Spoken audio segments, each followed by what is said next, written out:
Okay, and we are live here. It's Sunday night.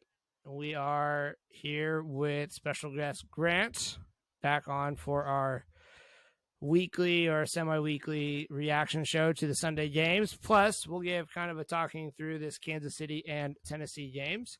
If you're seeing this on YouTube, give it a like and subscribe to our channel. Find us when we go live or submit videos. Otherwise, look for us on Spotify as we talk through each week for fantasy football. But Grant, let's get your take a little bit on this game. Currently, it is the second quarter with 5 minutes left to go, and we have seen Derrick Henry kind of run all over this Kansas City team so far this first half. Mahomes has put together a few nice long drives for Kansas City and put up some points, but that Kansas City defense, whether people want to admit it or not, you can run against. And what's kind of your thoughts with Henry and just seeing what he's been able to do this week and even this year fantasy wise?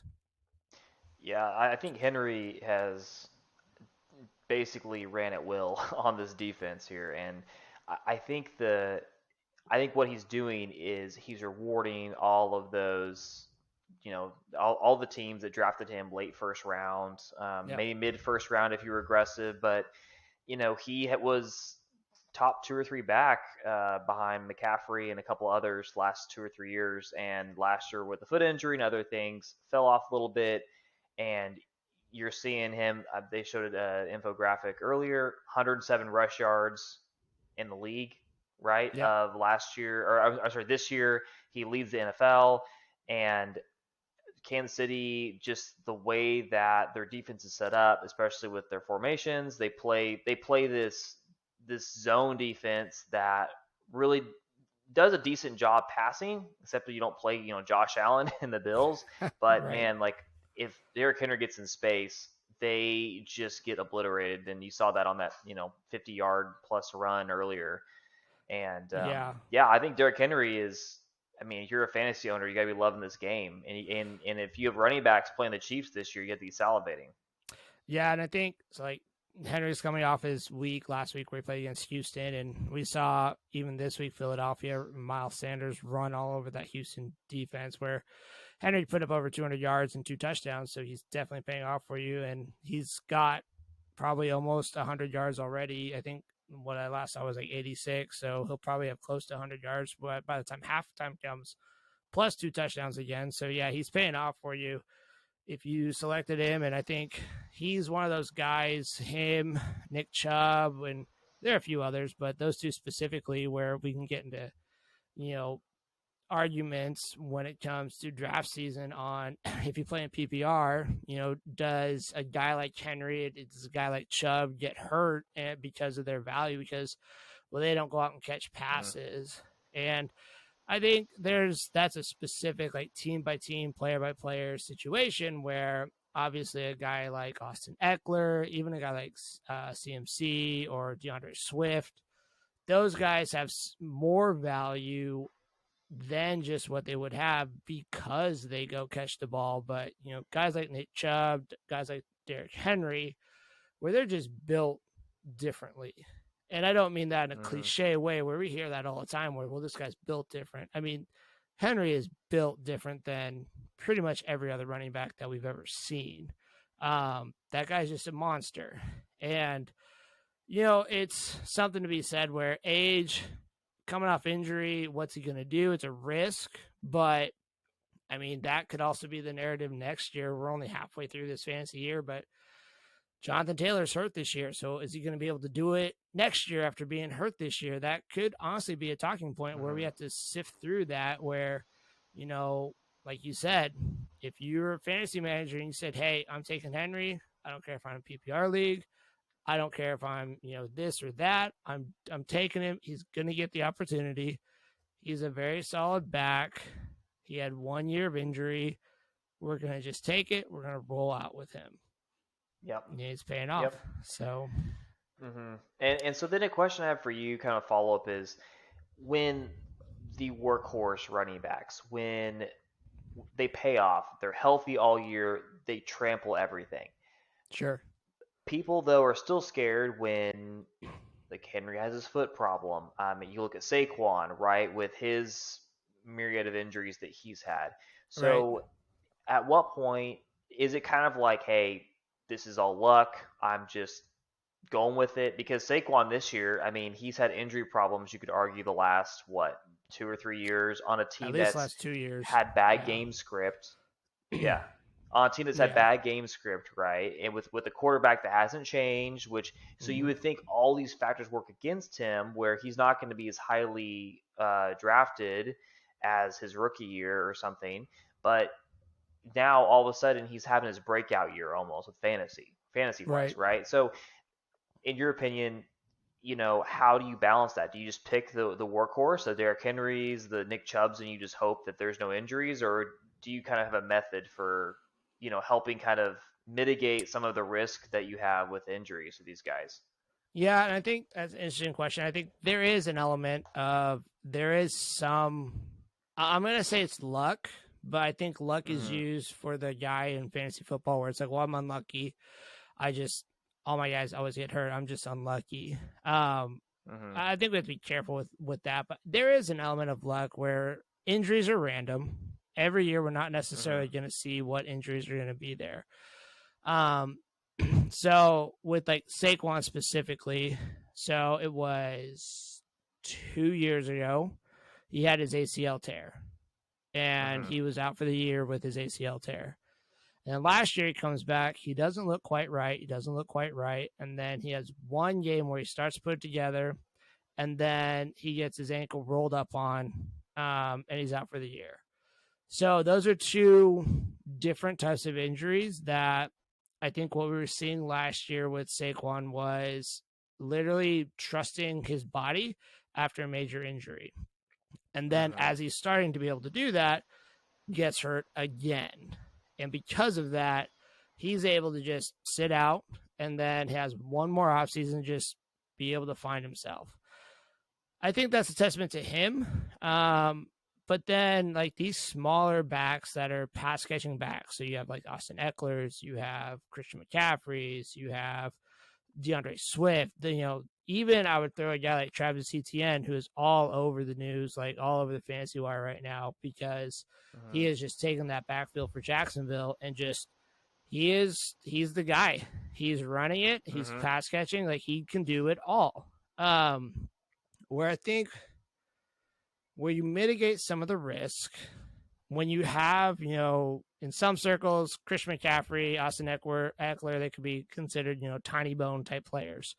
They're a smaller guy. And for reference, I'm going to say they're smaller guys. I understand anybody in the NFL is built bigger than I am. I mean, even guys like Eckler or CMC, like they're different types of guys. So for NFL standards. They're small at their position. Mm-hmm. Um, that's where I think you just bake into there's a higher potential of risk um, based on previous injuries. And with rookies, we have less of that. We just have what their college, resumes say. And that can or cannot, be a factor into it. It might, it may not. Um, but I think that's where you bake in. Okay, if I'm taking a guy like that, I'm going to assume I'm not going to get a full season from him. Mm-hmm. Versus one of these guys where it is a Henry, a Chubb, where I think Chubb, he's only missed 1 year due to injury. And that was, I think, 2 or 3 years ago. Might have been 3 years ago.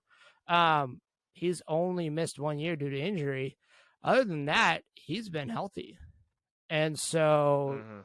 that's where, and you kind of look at some of the injuries. Like I think with wide receivers, so one example I'll use is like Julio Jones. And I know we're switching back and we're switching positions here, but when you have injuries where it, um, it's a layer type of thing where you have one and then you have compounding injuries on top of that. That's where then you have Mm-hmm. more issues. So like I think Swift, you're seeing some repeated injuries this year due to what he had last year as well. So there starts to be patterns where you can say, well, hey, this guy's doing this. Now, injury is still just random, but you just bake in, okay, if this Mm-hmm. guy's taking more hits as a pass catcher, there's more probability of an injury. So you're playing that gamble of, well, if I have this guy, I have to be able to replace him at some point. I think I heard a fantasy football analyst last offseason. He was doing a study on Derrick Henry before he went out and after. Because at that time, I think it was like week 8, week 9, somewhere like that, where he went out, but he was the number one running back all year last Mm-hmm. year. And his point was, would you rather not have drafted Derrick Henry knowing that you were going to lose him? You're going to lose that production. But there was still nobody close to him. You still were in more of a positive favor because of having Henry matchup wise, despite losing him.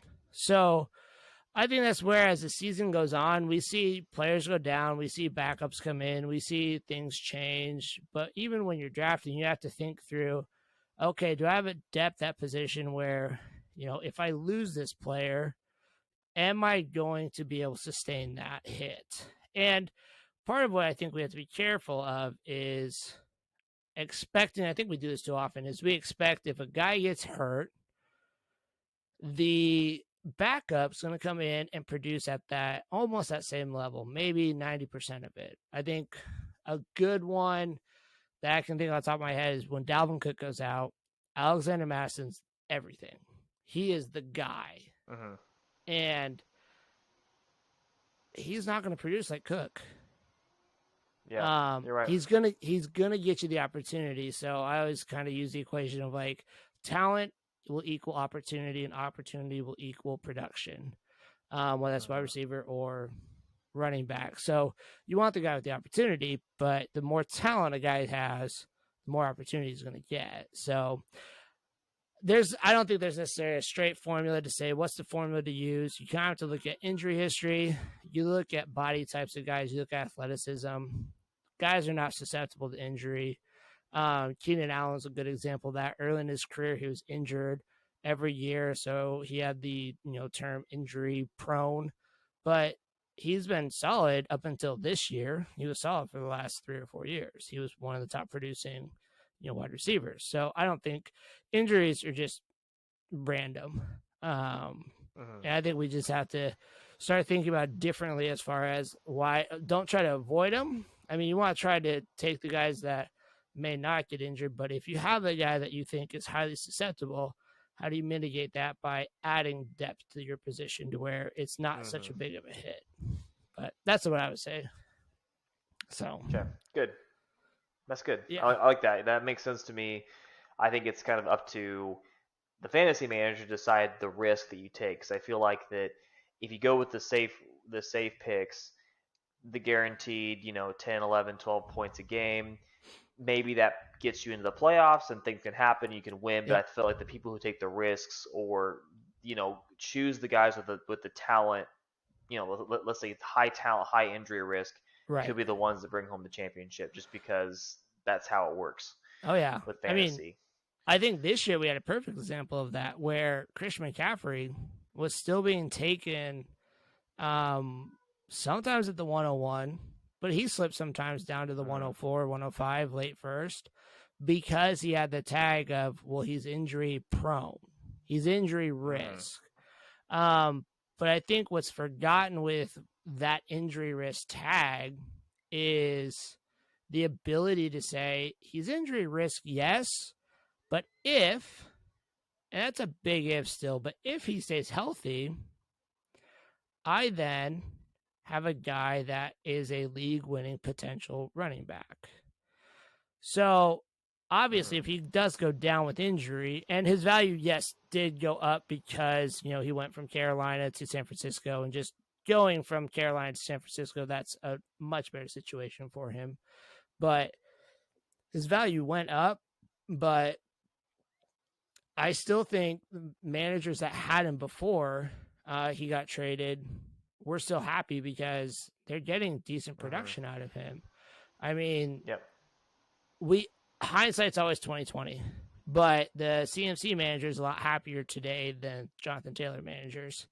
And I don't blame anybody for saying, oh, I need to go draft Jonathan Taylor over CMC. I could have made that call. I didn't have to make that choice, fortunately. But it's hard to say, oh, well, this guy finished, at this position, so therefore he should finish at that position the next time or this next year as well. It's hard to say that. So just because it's so random, I mean, we don't know. Yeah, I agree. I mean, the Saquon Barkley owner who got him in the second round likes life a lot better than the Jonathan Taylor owners, unless that guy somehow had both, because if there is a manager that has both of those, I want to play in that league. Unfortunately, I don't. Yeah, I agree.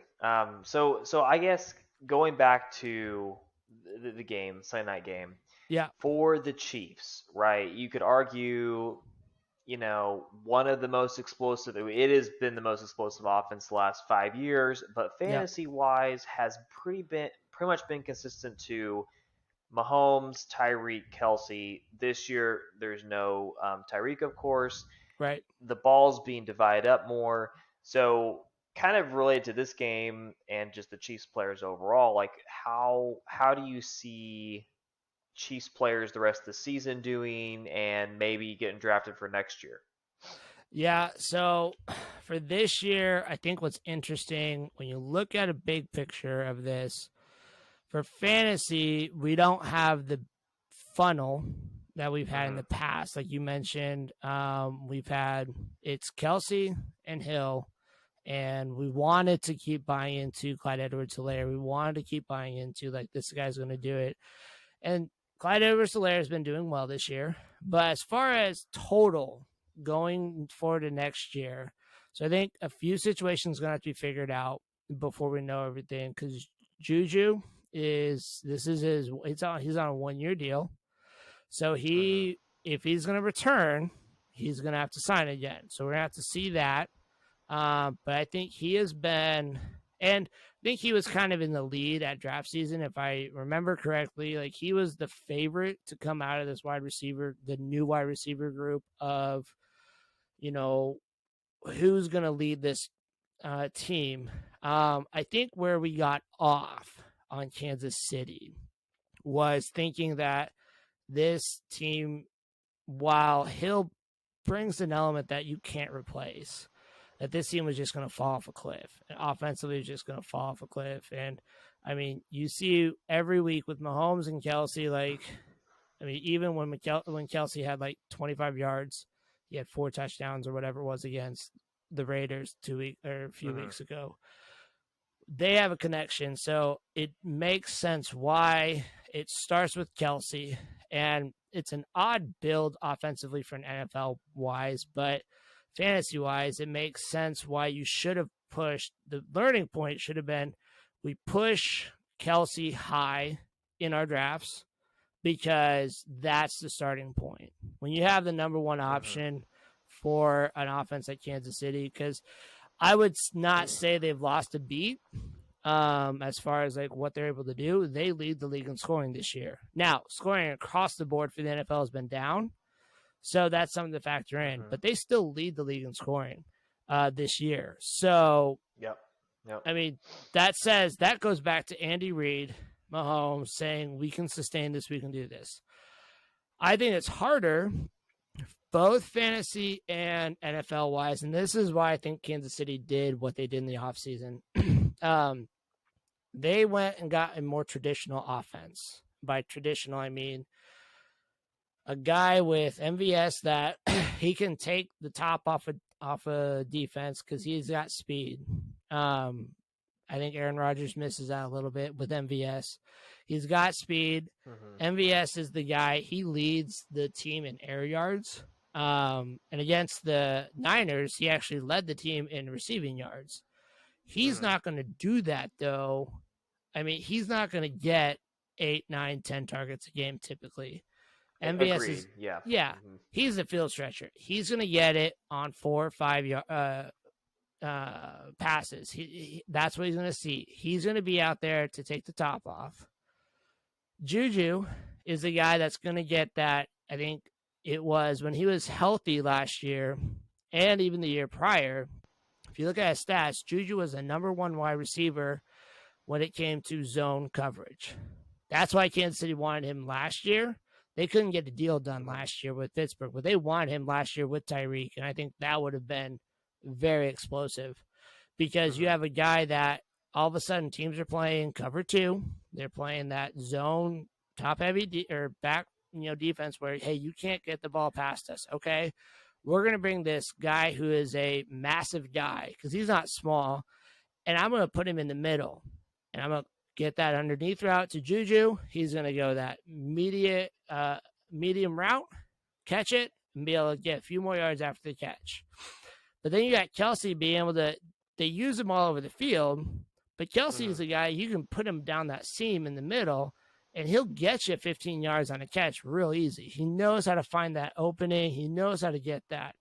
Um, but then you add in the element of Hardman, where he's a gadget guy. He's not going to be the guy, and he should never be drafted in fantasy this way to be the guy that he's going to get the bulk of it. Yeah, he's going to have his games like he did against the 49ers where he has 3 touchdowns, but it's 2 runs and it's, a few catches with 3 touchdowns. That's not a, sustainable element to be able to Mm-hmm. predict on what's going to happen. Now, let's add Agreed. one more wrinkle to this with the acquisition of Kadarius Toney. And I think I was talking with you and Jake about this earlier where I said, this is not the Tyreek Hill replacement. I mean, because if it's viewed as a Tyreek Hill replacement, you watch this game, you're going to come out of it saying that that trade was a loss. Kansas City should not Mm-hmm. have traded for him because this is not the guy. And that could have been a flag of roughing the passer. That I don't know when the whistle was actually thrown, but sorry, I got it on Yeah, here it on the seemed other a little. screen. Could have been a little bit late. I don't know. They've called worse than that this year. Anyway, but I think Tony was the guy that they went and got out. He is going to be similar to Hardman, I feel like, where it's a short pass. It's 5-7 yards potentially down the field, run after the catch. He can make a play on his own, but he's going to get that ball quick. He's going to make a guy miss, and he's going to get extra yards. He's big, he's physical, and he's fast. So for fantasy, if Juju signs again next year, you're drafting him. If you get him in the, 4th round again, that's a steal. Because I think he will Mm-hmm. lead the wide receiver room this year. I think he is. It does go through Kelsey, but Juju's still that guy. I honestly still like MVS. I'm actually playing MVS in our league this week because I like the matchup against Tennessee with the long ball and with the opportunity. It's a gamble, but MVS, honestly, MVS is the guy. He's more of a best ball play um, because you're not necessarily going to know. Mm-hmm. But knowing that he leads the team in air yards, he's been utilized in ways where it's worth it to have that investment of it's pretty cheap because you could get him in almost a double-digit rounds. I think for fantasy purposes, where you have to be careful is Kelsey's going to be 1 year older. So while he's been healthy, he's, not shown any sign of decline. All it takes is 1 year. So I think Mm-hmm. next year, what's going to happen is, and this is me, we're at week 9 this year. I'm calling this. I think Kelsey's going to jump again to be talked about. Should he be taken in the 1st round? I wouldn't pay that price tag for him. I would have a hard time doing that because that's a lot to do. If you can get him at the end of the Mm-hmm. 2nd, the 3rd round, okay, I'll take that risk then. But it's a risk. Juju should honestly be in the 3rd round, if not potentially the 2nd. I mean, you could see if he's there, he has 1 more year with Mahomes. He's able to do a lot more. And then MVS is that flyer. And then we get to the backfield. And I mean, I think it's Pacheco. Next year, I think it's Pacheco. Yeah. Yeah. I'm not, I think so honestly, because I mean, like, I'm no, I'm starting CEH in my R league, and he's got a donut right so Right. far in this half. And you would think with the close score, he's getting some dump offs and stuff, and it's the risk you took, which was, hey, volatile Chiefs, not volatile, high powered Chiefs offense. Yep. Running backs have to get some share of that, right? Like Right. it's like a fire hose, and even a trickle from the fire hose is worth something in fantasy. But Clyde Edwards-Helaire, first few games, gets a lot of dump off touchdowns and Yep. stuff. I think I need to double check this, but I think in half point PPR, he's a number 21 running back. Okay. So, that's not great, but not awful. But the Yeah. last few weeks with Pacheco getting better and stuff, it's kind of a nightmare. And I think for me personally, I'm going to stay away from Kansas City running backs just because of they've always had this multi-back Right. system going on, which is great in real football terms. It's what you want to have, but in Yeah. fantasy, it's hard because like I have 0 points from this guy, and thankfully I'm beating my other fellow league mate decently well, where I'm not worried about it too much. But in weeks where I needed 10 points from him, it might not have happened. Yeah. I think where this year, where you found the value of CEH, whereas you were able to get him like what, eighth, ninth round, like he fell and he was cratering. He was not the, oh, I can get him in the Yeah. first round, I can Mm-hmm. get him in the second round, the third round, and still get decent value. He cratered this Yeah. year, as I think the fantasy community was a year late on that value for him. I think we saw him come out of LSU, have a big, one season with Joe Burrow with an amazing Mm-hmm. offense. He did really well.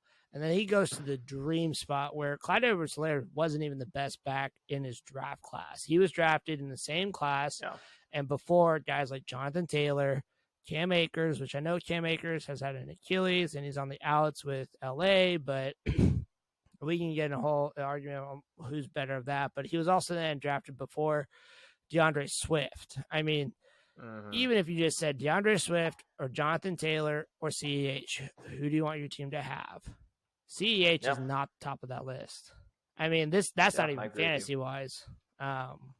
But I think where the difference will be next year, and this is where if you pay attention to because yeah, it's a nightmare this year. I'll agree with you because I track all like the snap percentages and route participations, all that stuff, and rush percentages. And between CEH, Isaiah Pacheco, and Jerick McKinnon, they're about equal, all three of them. Mm-hmm. It Mm-hmm. is you're basically saying who's going to get the touchdown, who do I want to play based on who's going to potentially get the touchdown, and that's a hard Yep. guessing game to play. There are a few offensive backfields I would just want to stay away from because I'm like I don't want to guess. I'm just going to stay away. Um, Mm-hmm. but I think for next year, where you may see the value, but this may go to a bit of an extreme where we have a bit of an overturn, is if Isaiah Pacheco gets rocketed up and we're going to hear the reports. It's going to be good news all day long coming out of training camps. It happens every year. Isaiah Pacheco is a good player. But if he gets too far high, even if you like him in fantasy, you got to be able to just say, nope, that price tag, where I Mm-hmm. have to draft him at is too high. I'm going to find value and I'm going to go away. So I would agree with you. Even then, that's where Mm-hmm. I'm going to be watching of like, where should this guy be drafted at versus where he's actually going to go. Um, Yeah. and Mm-hmm. that's honestly only if CEH is off because he is on his fifth. He's on his fifth year for his rookie deal, so I don't think he's back next year. I honestly don't think they sign Mm-hmm. him again.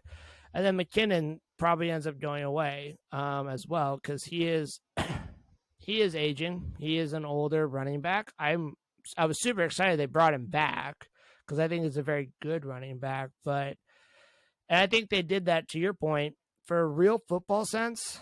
Like that is a good backfield in real NFL Mm-hmm. football. Oh yeah. Like Mm-hmm. it's a good backfield to have because you don't have to operate with one guy. So it's a dream scenario. It's a nightmare for fantasy, but that's why NFL coaches don't play fantasy.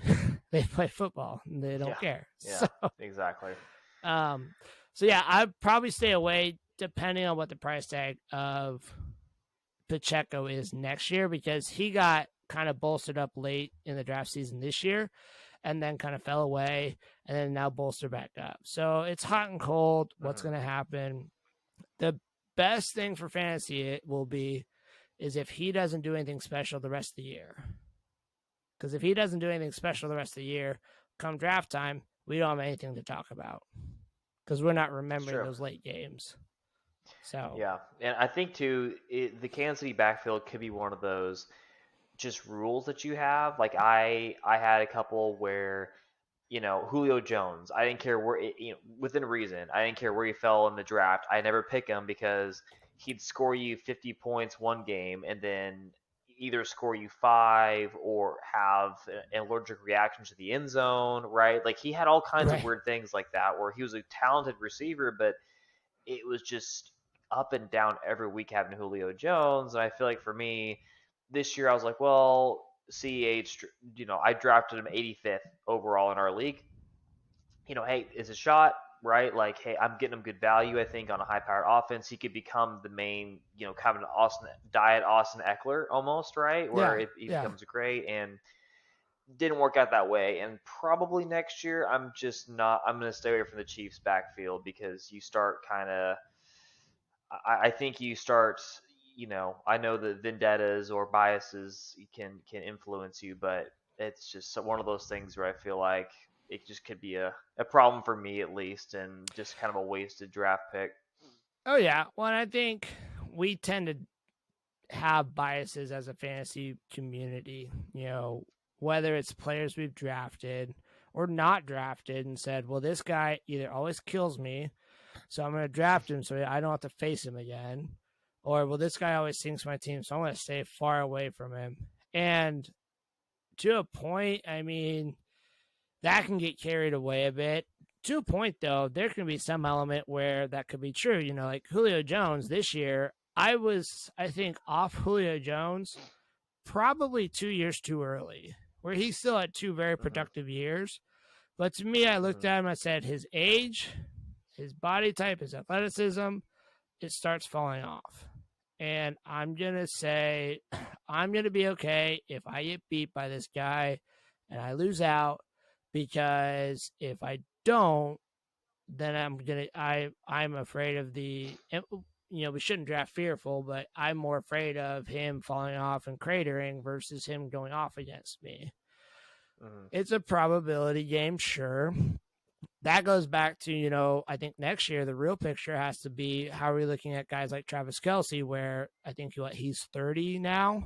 He'll be 31 next year. Mm-hmm. Um, for a tight end, that's really old for a tight end in the NFL. That's somebody who's taken a lot of hits. I mean, really, Travis Kelce is, I think, older than Rob Gronkowski. The Mm-hmm. difference between the two, Gronkowski had like 3 back surgeries going back to college and then had a whole lot of other injuries where Travis Kelce hasn't had that. But you add Mm-hmm. one more year, the probability goes up, and it's going to be, it's a risk. Again, he is a guy that's a differentiator at the position. Where are you willing to take the risk? If you are, you just have to then understand, am I going to take it and pay too high of a price, or am I going to Mm-hmm. take it and still get value? Mm-hmm. Um, Yep. Yep. but we end up making too much sense when we talk, Grant. That's not, click worthy. Yeah. Yeah. No. I feel that too. It's like you end up making a bad decision, right, with your draft, and then all of a sudden you're kind of stuck, and so Yeah. um Well, I mean, but it even at the is. trade deadline, so like to me, one of the biggest benefactors of the trade deadline was Jeff Wilson going from Mm-hmm. San Francisco to Miami. Raheem Mostert is leading that backfield, but talk about, okay, how do we know if a guy's going to get injured? And Mostert hasn't seen a full healthy season yet. He has Mm-hmm. yet to finish the season healthy. So that's a high probability he's going to potentially get hurt. We don't like to Mm-hmm. bank or bet injuries are going to happen. But all of a sudden, if you have Jeff Wilson or if he's on that waiver wire, going from backing up Mm-hmm. not only CMC but Elijah Mitchell to backing up Mostert, and you are the second back, that's a high increase in value right there. Where if something Yep. happens to Mostert, that's a high productive offense.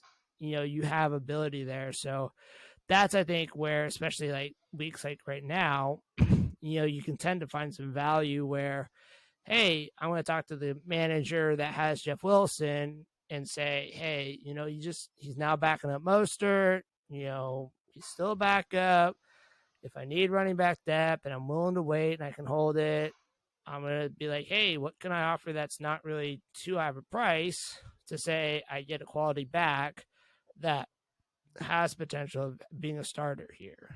Um, but my Yeah, no, opinion. and I agree with you there. I think that same thing what you did too with me.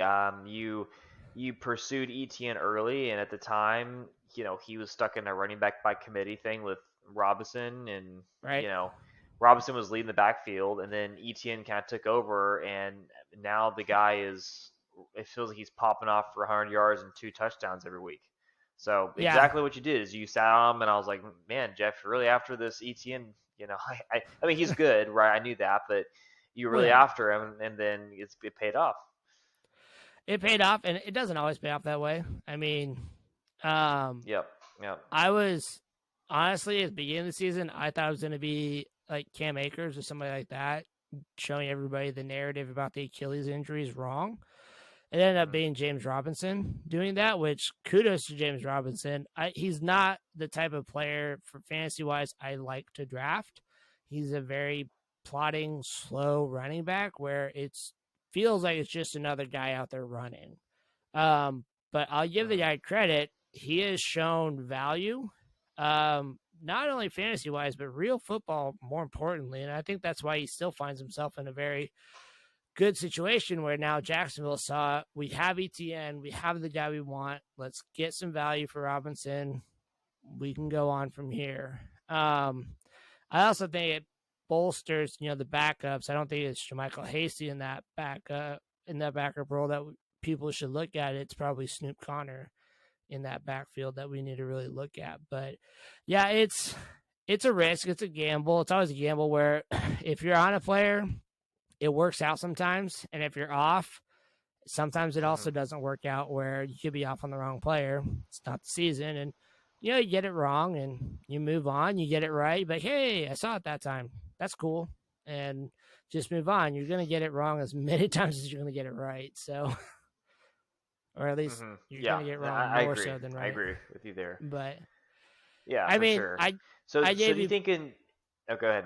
I gave you fair value for ETN at the time where you got Pollard from me. Oh So no, yeah, no, I don't feel slighted. It's just the way that he just blew up, and I didn't expect. I right, expected him to be in some kind of committee backfield like the Rams or you right. know the Chiefs. To be honest with you, and Oh he yeah. blew up, and he's now by far the lead back. Oh yeah. So all right. So what was gonna be Yeah, your question? yeah.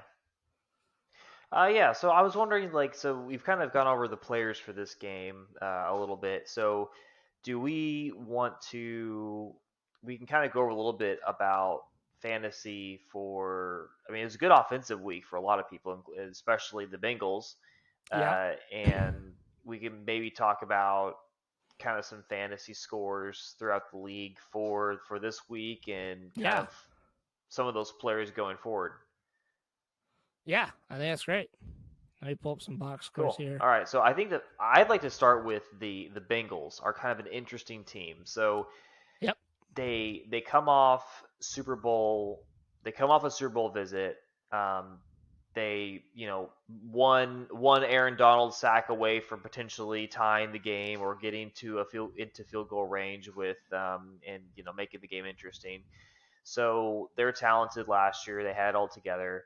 Um, Zach Taylor had been criticized last year for some stuff this year as well, but Burrow had a slow start to the year, had a couple of high point games, and and then Joe Mixon's basically been invisible. I say invisible. He's been running back 15 to 20 the whole season, blows Not up where you, this week, scored. yeah, not where you drafted him. Definitely. Yeah, exactly. You drafted him like most people. You looked at him, especially in PPR with Burrow. He was going like what, late first, early second, probably, right? Yeah, I think if I remember average draft, he was kind of that late first, early Yeah, second, kind of depending on how heavy people are drafting wide receivers. But yeah, yeah. So he was going about that time frame, and so far this season he's been given league members 7, 8, 9, 10 points, somewhere in that range, right? A game yep, goes off this game, scores what, 5 touchdowns, I think, right, five total. I touchdowns. think he had Yep, four rushing and one receiving, and so yep, blows up for 54 points or something crazy like that, right? And so yep, I guess what's hard is with Jamar Chase out, right, with his hip injury for the next 3 weeks. He didn't go on season-ending IR. He should be back. They expect him to be back in 3 weeks, but who knows what that means? And Zach Taylor has always been weird with injury reports. But assuming Jamar Chase is out for the rest of the season, the Bengals offense, it looks different now, right? And so yep. you have Joe Burrow was very pass heavy. Mixon was involved a little bit, but do you think it now shifts to more running focus with Mixon at its core, or do you think it just happens to be one of those games where the right cocktail was mixed, he went off for 5 touchdowns, or do you see Mixon as kind of being kind of back to where his ADP was in terms of value? Yeah.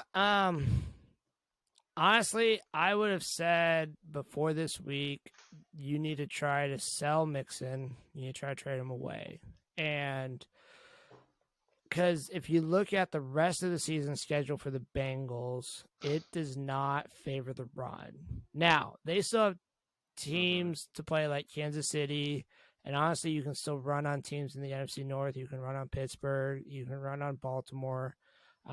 Cleveland's a very good run defense, though, too, and we saw that in the week prior. So I think it's going to be up and down for Mixon. I think this was honestly the game that it was the right mix of everything that happened. Game script went the way to where they could focus on the run. I would not have Mm-hmm. said this was either a positive matchup for the run, which is also where I think we get a little too focused fantasy wise of saying, well, this is a bad matchup. You should not play this guy. Well, I mean, we always then also say out of the other side of our mouth, we'll play your studs. So Mm-hmm. I think we have to be careful with trying to predict game flow too much. So I would not have predicted this type of game flow for Cincinnati. I could have seen Carolina try to slow the game down a little bit more. So I think if you're a Mixon owner, and I don't have Mixon in many of my leagues, but if I'm a Mixon owner, what I'm saying is, hey, this is really awesome. I'm going to enjoy this week because it's been very rough having Mixon start for me all year long. He's Mm-hmm. really not done what I thought he would. He blows up here. If somebody gives me a trade that's the right offer, I might take it. Mm-hmm. By taking it, though, I also know I might be losing out on still yet a very good player. But So you're again, thinking you look at a value, you say he scored 54 points. People are going to see that, try to sell him high, get someone right. to make it worth your while, but know that he might pop off for a couple more games. I think he's a valuable enough athlete. Yeah, he could pop off a few more games. You just have to be willing to be like, I'm okay with that. If I get the Mm-hmm. value I want back, I'm okay with him potentially popping off for another, having a game or two where he pops out for 30 points. Mm-hmm. And I I don't know what the probability of that is, especially with Chase being out. It could turn more run focused. I don't know that it necessarily will though, because they still have T. Higgins. He is not the same as Jamar Chase, Mm-hmm. but he's a big wide receiver. He can catch the ball, and he could be a wide receiver one for almost any other team. Tyler Boyd's also very competent. He's been their wide receiver three, but he moves into that wide receiver two role. I think honestly, it's the Bengals' biggest problem still, and this is my hesitation still on Mixon and why I would still trade him away. that offensive line is not good. Mm-hmm. Yep. When we're 2 or 3 weeks into the season and things haven't clicked, stuff isn't really what we thought they were. Okay, is that that trend we're seeing, or is that just something had to change and get right? We're now week 9, and we've seen 7 or 8 games. It's a trend by then. And we've seen that trend where Burrow is under siege every game. He is sacked. I think he is the second most sacked quarterback in the league. Yep. That also then doesn't help Mixon. So that's where I'm okay. If I get value, knowing, hey, look what he's able to do. He's not dead yet. He's still that Joe Mixon that I drafted that everybody wants to be able to have. He is that guy. So I can get good value back. If he's that guy, I'm gonna trade him away, and no, I might still get I miss out on the production from him. But I'm gonna take the bet that because the Bengals line is so bad, even though we just saw this game happen and they looked fantastic, this is one game, and we always fall into small sample traps of, well, look what he did this game. One game can, skew something fantasy wise by the numbers. So you can kind of play that to your advantage or disadvantage, depending on how you look at it. Yeah, and I agree with you. And I think the Bengals, their schedule is, I would say not desirable, but it's a decently tough schedule. They have some good opponents mixed in with some scripts where their offensive line could be under a lot of pressure. Right. I had Burrow in a league, which I talked to you about earlier, and stupid interception. Yeah, I had, it was bad. We'll talk about that. That was Kelsey. Fault. I think that was Kelsey's fault. No, Kelsey should have had that. Yeah, he knows that. That's too. Tough. Yeah. That's really tough. That's tough. He's so reliable. Yeah, and so I think that I traded away Burrow in a league for Mahomes, and kind of a blockbuster deal where I include Eckler and some other stuff in there. But he's so mad. Kelsey's so pissed. Yeah, he is very pissed. I'm interested to hear his podcast on Monday. Or I guess it's, I think it is on Tuesdays? Is his podcast? I think it's on Tuesdays. Yeah. Okay. I think so. I haven't listened to it yet. Yeah, I need to listen to his podcast. That I'm sure him and his brother are quite the pair to podcast. It's a fun podcast. Yeah, you can listen to it.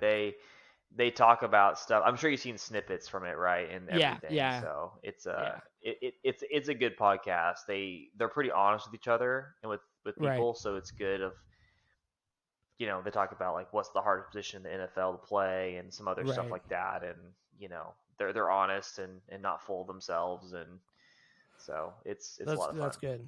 All right. It also helps that they're both on teams that are good right now. Right, exactly. So, yeah. So your thoughts on Mixon, the Bengals? Mm-hmm. Yeah. So I think that my thought is, I think the Bengals play a tough stretch of games here. I think the offensive line is what's going to really hinder Burrow and the receivers without a top threat. I mean, it'd be the same with Mahomes if Kelsey went down. Right. And I understand, like, there's a point where you have weapons, but when you lose a top elite option that can always get open like that, it really hurts your team.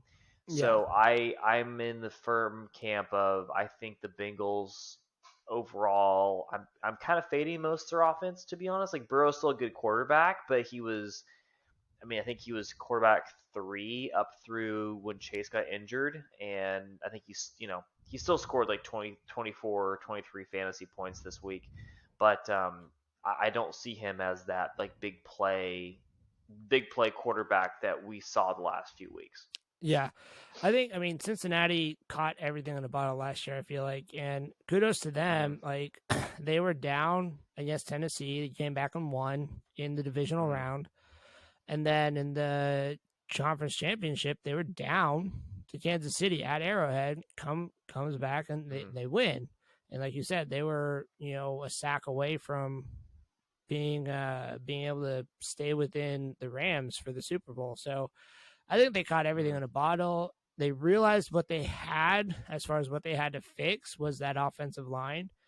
They tried to do it because that was also what was talked about in the offseason was that, well, they fixed the offensive line, but it's not fixed.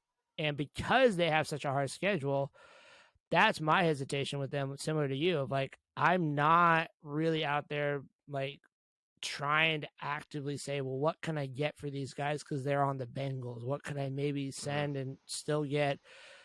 And because I'm always looking, which I'm sure you are, when you look at if I make a trade, how does this actually make my team better if I'm losing player X but gain, this player? So if I have to go out and get T. Mm-hmm. Higgins, yeah, he's the number one wide receiver right now for the Bengals. And when Chase comes back, he is the number two, and he's still a very productive number two. But what do I have to give up for that? And does that Yep. actually make me better? Or am I better to just say, I'm not going to go after that? Um, Mm-hmm. so, Mm-hmm. do you Yeah, buy? and that's why too. Oh, go Go ahead. for it. No, go for it. I'm going to switch topics here. Oh, I was yeah. So my question is, or I guess more of a comment was similar to what we're seeing with the Eagles and the Cowboys right now. You look at the Chiefs, the Chiefs and the Bengals come to mind as having like decently hard schedules the rest of the season. You Right. look at both the Eagles and the Cowboys; they have great seasons and or great schedules, and especially the Eagles. They're 8-0. Sorry, they're actually 9-0 now. But you look at the rest of their games.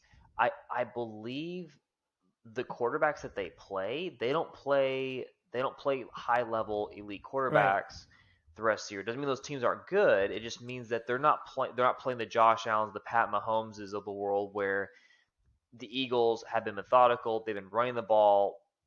Jalen Hurts has played mostly turnover free football, and that's allowed them to be ahead of games, control the game script, and Yep. they've pretty much controlled the whole game. But other than the Cowboys and the Giants, which those guys play again, being the same division, the schedule is pretty weak for both those teams because last year they weren't good, right? So like Right. because of the way the schedule rankings worked, right? They didn't match up with the great teams. That's why Kansas City's playing Tennessee right now is because both these Yep. teams were highly ranked and highly seeded last year. So Yep. I could very well see the Eagles. Honestly, not the craziest thing to see the Eagles go, 17-0 this year. I think the Cowboys are probably their biggest threat for that. But it's I think again how the schedules work. If I'm a fantasy owner, having Pollard, having Jalen Hurts, trading for those guys, not the worst thing in the world before the trade deadline because the schedules are going to be really friendly. Um, Eagles receivers are a whole other fantasy discussion, which we can go down a huge rabbit hole of with Devontae Oh, Smith yeah. and stuff of like you're on this 9-0 team and your wide receiver number one scores like 4 fantasy points a game, and all this stuff, and it's just insane how that works, right? But Oh, yeah. um, I think schedule's a big deal, and people kind of forget about that with fantasy. And you can, it's not the worst thing in the world to trade away one of your high rank, your high assets because you know that the schedule gets bad and replace it with an equivalent or slightly better, slightly worse player that has a great schedule. Yeah. And I think you have to be careful with that a little bit. I think when you're in Yeah. the middle of Hmm. the season like we are right now, I think it's better to look at what does the schedule look like. So, like, if you have a guy that you say that you think is overproducing and has a tough schedule coming up, so if you have that, then yeah, that's a great time. So, like, I think somebody that comes to mind that will give a scenario, and this is kind of controversial. So, I mean, we could get into a whole big old discussion on it, but it's probably pretty controversial. Is you could almost say, I want to go trade for wide receivers for Denver. Denver's a Hmm. hot mess. I get it. Offensively, they're not what we thought they were going to be. But from what we know through week 9, Denver has a very favorable matchup for wide receivers for the rest of the season. And Mm-hmm. so, because of that, it's actually beneficial to say, can I trade away some, flex worthy guys to maybe get like a Jerry Judy, Cortland Sutton, depending on who you like in that offense, and say, I'm going to go get these guys because the ceiling, the output is going to be so better. So, like in the example of like the Eagles and Mm-hmm. the Cowboys, honestly, I think the Eagles this year are just thanking the football gods that the Cowboys won the division last year. And while they Yeah, got in the seriously. playoffs as the wild card, that actually still gave them the easier Mm-hmm. schedule this year. And that coaching staff, the GM, the back office staff, they have done a phenomenal job just with what they do and how they just work deals where I mean they're gonna finish as probably the top in the NFC. And that's not surprising, but they're gonna finish as probably the top guy in the NFC. And they're gonna then have um, a high draft round pick too. And Mm-hmm. so that's scary to have to finish as one of the best and have a high draft Yep. pick. That's just so incredible. But yeah, so they're going to obviously have a tougher schedule the year after that. But if they're that good, I mean, you see the good teams like the Patriots for years and years and years did it where they're finishing top of their division. They win. They're facing the hardest potentially schedule. Kansas City now has to do it. Buffalo has to do it. Cincinnati, I think, is seeing the reverse side of that, where they're struggling because they have to play the tougher schedule. They won the division. They have to play that tough schedule. They have to play all the winners. They have to. That's how it matches up. So that's Mm-hmm. where it kind of hurts them a bit. So yeah, I think when you're looking at fantasy wise, this is the perfect time before trade deadline to start looking at strength of schedule, whatever platform people like to use to say, well, I don't want to just look at output of game because that's where if I'm looking at strictly output, I'm never looking at guys like Cortland Sutton. I'm not looking at Jerry Judy. I'm not looking at those guys. But even go out to your point of the Cowboys, go take CeeDee Lamb. And Mm-hmm. can you go and get CeeDee Lamb for something like, I'm not even sure off the top of my head what's a fair value, but would you take Juju or CeeDee Lamb for the rest of the year? Mm-hmm. Um, and that's actually, I mean, I don't know which is more likely to happen, but if you look at CeeDee Lamb, he actually is, I think, top 12 in total targets for the year. And the only Mm-hmm. reason he's not top 10 is he's down by like 4. But he also has a 30% target share for his team. Yeah, that's That huge. tells me, plus he has a favorable matchups coming up. That tells me I'm going to get potential production. Where the downfall of CeeDee Lamb potentially has is that Cowboys defense is so good.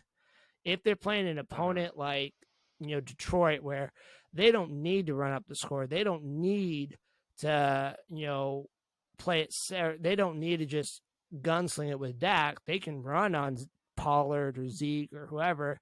So that's the downfall. But you take a guy Mm-hmm. like Juju, his downfall is what if he doesn't get targeted? There's so many pieces Yeah. in that offense. What if Yep. he doesn't get targeted?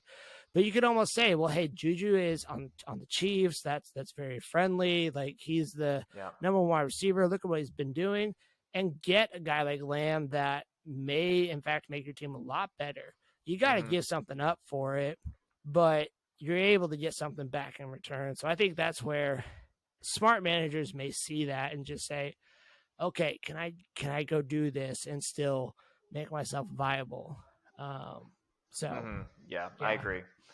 Yeah, I think too is, and like you just saw from the clip with Juju, right, where the Chiefs brought him on for this zone penetration. He did that perfectly just now, right? Oh The yeah. the linebackers drop back, right? You and what happened was he just split the middle linebacker and the cross, I guess would be the right linebacker, sat in the perfect zone. Mahomes threw it to him and got 20 yards.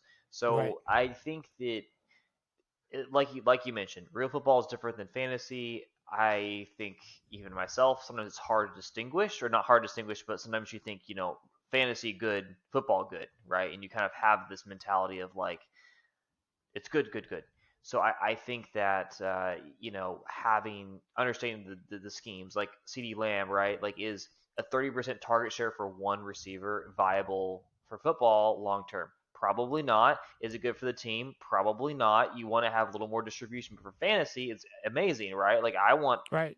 you want a Christian McCaffrey type of share where like half the offense goes through one guy. Oh yeah, absolutely. So yeah, so I am like looking at the Chiefs do this drive just now. Mahomes is doing a good job of distributing. Like Clyde Edwards-Helaire got a reception. You have Bell that got a reception. I mean, there's just a bunch of different people that are getting the ball. And fantasy wise, like, okay, the most that anyone scored in this drive was probably the Juju catch that was like 3 points, and Right. so everything else is like 1, 2, 2.5, but the Chiefs moved the ball 60 yards. So that's where Mahomes in his fledgling years, the first, I think it was year 2, I think it was maybe year 3, right, when he was the starter for the full years, went off, right, and that was where it's like start Mahomes, get 50 points guaranteed. Right. I think And that was year 2, but that was his first year starting. yeah, Where sorry, that was year 2. yeah, You're right, and I think by the third year, people kind of caught on. Oh, Butker just missed a kick. that's That's killing tough. us.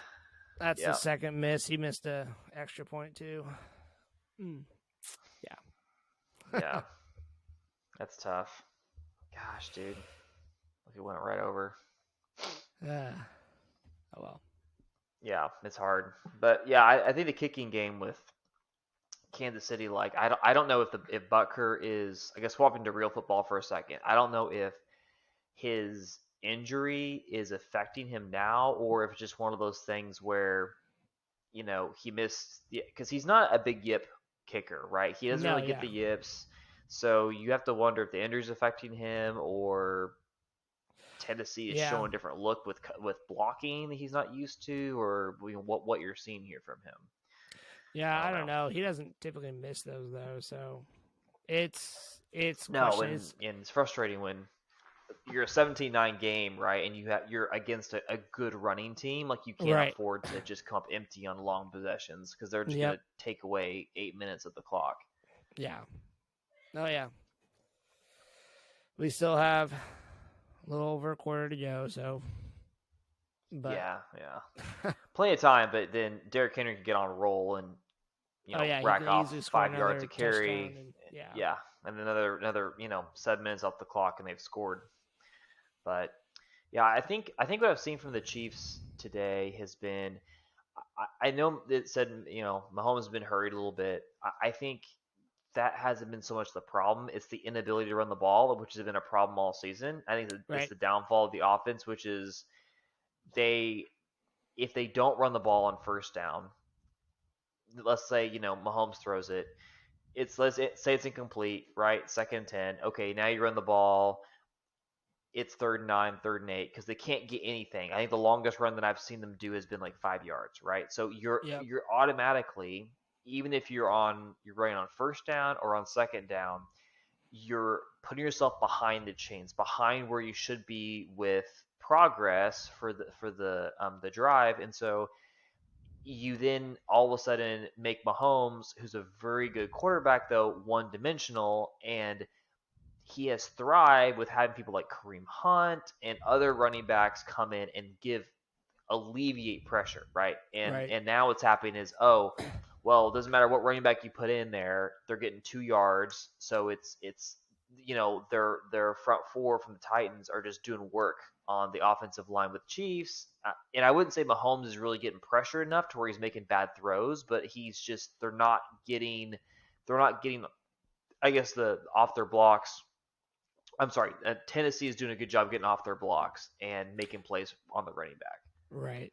Well, I mean, you look at the analytics, and that's a whole nother debate right there. Analytics versus what you Yeah. see at analytics of, some would argue analytically it's better off to pass than to run. You get more Mm-hmm. opportunity for yards, but the thing that misses, and I'm an analytics person. I think that way, but also understanding real football where analytically the numbers may say you have a better opportunity to pass. But if Mm-hmm. you're so set on I'm just passing, The defense is going to play to that. And then all of a sudden, and we see it, we've seen it with Kansas City last year, this year even. We saw it, honestly, this week with Josh Allen, where when the team is built to pass, when a defense is able to Mm-hmm. shut that down and you don't get a running game going, it hurts and you're limited. Yep. And Mm-hmm. it goes the other way when you're a team, and Tennessee has this issue sometimes, Dallas can have this issue sometimes. Honestly, San Francisco can even have this issue with Jimmy Garoppolo as their quarterback at times, where if the team is built to run and doesn't really look to pass, that also is limiting because Mm-hmm. eventually that is going to end up being stopped. Teams end up shifting. They play it. So you do have to have that combined element like you were talking about of, if I can run on first or second, whichever that is, but if I can set up to where I can run, that actually builds my passing game and makes it more effective. Mm-hmm. And I don't have the numbers Yep. off the top of my head of all that, but yeah, if you're built one way and only do one thing and are not really able to provide an outlet for the other option, that's going to limit you. Um, and so, yeah, I think that was actually why they switched to Pacheco, the starter against San Francisco, is they were trying to look for a change coming out of the Mm-hmm. backfield of, is there a guy that can give kind of that spark of run? And Pacheco's a different type of runner than Clyde Edwards is. So is there that, Yep. you Yep. know, guy that can provide that, and maybe we can find that. So I think that's honestly why they end up making the switch. Because if Mm-hmm. you look at snaps again, like we were talking about earlier, their snaps are even. So it wasn't Yep. They because, are. oh, I'm gonna play this guy, 50% of the snaps. It's, can we get a Mm-hmm. spark? Can we get something going that we can really utilize our run game a little bit more? Um, Mm-hmm. Yeah, so I agree, and I think that they look for the spark, and you're hoping for not the off chance it happens because you believe in these guys, but you're hoping for something that your 2.5 yard per carry average to go to 4 or 5 and just right, help the game script go in your favor. And prime example with the Titans drive just now. Derrick Henry comes in for one play, holding penalty, backs him up. He's off the field, needs a rest, slash is, feeling, I'm not listening to the audio, so I'm not sure what's going on, but he's on the sideline. yeah, And, the backup comes in and Willis gets behind the chains, right? And you saw there, I don't think he's super comfortable throwing long. I don't know if it was just maybe the way the call was, but they threw that screen and it was like, man, like you're throwing yep, a lateral screen on a 3rd and 14. Like, it's not a high percentage conversion play. They're right, they're trying to like keep the lead rather than push it, and yep, so you can see with Tennessee, it's like, okay, if you can really hose them on first down, stop them for no gain, incompletion, something. They're playing behind the sticks, right. then they don't have the experience at quarterback to make the plays. Oh yeah, that was honestly, for Kansas City, that was the best type of drive they could have asked for defensively. Mm-hmm. Is Oh yeah. because Mm-hmm. without that holding call, Henry runs for 10 yards. He's got first down. They're moving, and Mm-hmm. so that is a break for them. And again, it goes back to when Henry's out, even if Hilliard comes in and is able to Mm-hmm. run, one, you're not afraid of Hilliard beating you as well as Henry does because he's not Mm-hmm. the same Yep. type of running Yep. back. The Mm-hmm. different element is you kind of lean towards, as you're scheming up defenses against it, which I'm not a defensive coordinator. I don't have that type of mind that they do. I also don't get paid that type of money. But the only thing you're really worried about is the passing game to the running back. And so you're calling a defense that says, well, yeah, pass it on us. I dare you. Mm-hmm. Like, Mm-hmm. okay. Or if you want to run it on us, fine. That's fine. So, um, yeah, it's just interesting to just watch and see how they're, what they're doing. And it's kind of interesting to see Tennessee's defense come out like this. And I think we kind of looked at Tennessee's defense as being a little weaker. I expected the Chiefs to be able to throw a little bit easier on them because they do have that ability to throw, and Tennessee gives up through the air.